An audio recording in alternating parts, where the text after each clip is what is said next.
What's up, everybody? Welcome back to the channel. Hey everybody!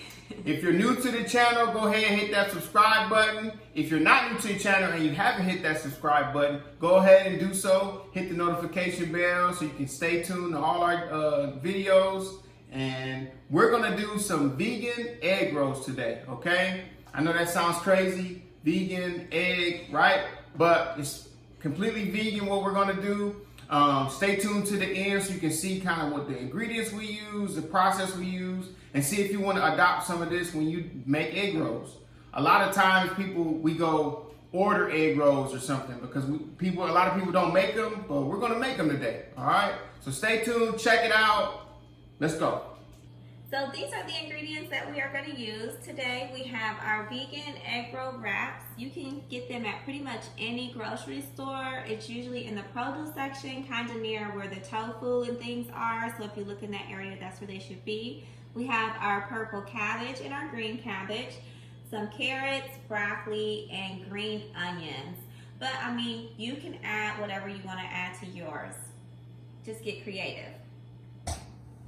So these are the spices that we use. We have our pink Himalayan salt. I like mine's a little spicy, so we're gonna do a little bit of ghost peppers in it, some garlic, because of course garlic makes everything taste good, and some low sodium soy sauce. This low sodium is just because soy sauce can have a lot of sodium in it, so it's better for you. Here's the ingredients. We chopped them up thinly and small, so that when they go in the egg rolls, they'll fit. You don't want them to be too massive. So cut everything up to get prepared for washing it, and then we're gonna cook it.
Thank you guys so much for tuning in. Don't forget to like, subscribe, and comment. And definitely try some vegan egg rolls and let us know how they turn out. Deuces.